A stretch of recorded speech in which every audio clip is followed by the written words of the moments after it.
മഴക്കാലം എത്തി. അപ്പം നമ്മളുടെ ഈ ജാതിപത്രിയൊക്കെ ഉണ്ടല്ലോ, കണ്ടോ?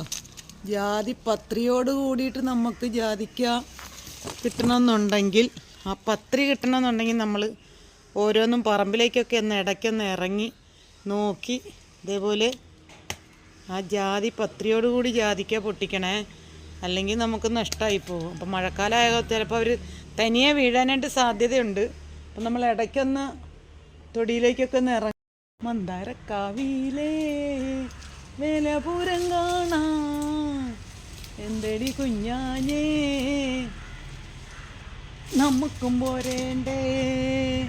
ഗൈസ്, മഴക്കാലമായതിനാൽ നമ്മളുടെ ജാതിക്കയൊക്കെ ഇങ്ങനെ വിണ്ട് കയറി നിൽക്കുന്നുണ്ടാവും. നമ്മൾ തന്നെ അത് പറിച്ചെടുക്കണം. അല്ലെ ജാതിപത്രി ഉണ്ടല്ലോ, അത് നമുക്ക് നഷ്ടപ്പെട്ടു പോകും. ജാതിപത്രിക്കാണ് നല്ല വിലയുള്ളത് കായേക്കായാലും. അപ്പോൾ അത് നല്ല സൂപ്പറായിട്ട് ഇതേ കണ്ട അങ്ങനെ പൊട്ടിച്ചെടുക്കുക. അങ്ങനെ നമ്മളുടെ ചുവട്ടിലേക്ക്. ഹലോ ഗൈസ്, കണ്ട നമ്മളുടെ ജാതിപത്രി പോവാണ്ട് കിട്ടണം എന്നുണ്ടെങ്കിൽ നമ്മൾ ഇങ്ങനെ തോട്ടിയൊക്കെ വെച്ച് പൊട്ടിക്കണം. എന്നിട്ട് നമ്മൾ ജാതിപത്രി ഉണ്ടല്ലോ എടുക്കുമ്പോൾ ഒരു സ്റ്റൈലിൽ എടുക്കണം. കാരണം ആ ഫ്ലവർ വീഴുമ്പോൾ തന്നെ എടുക്കണം.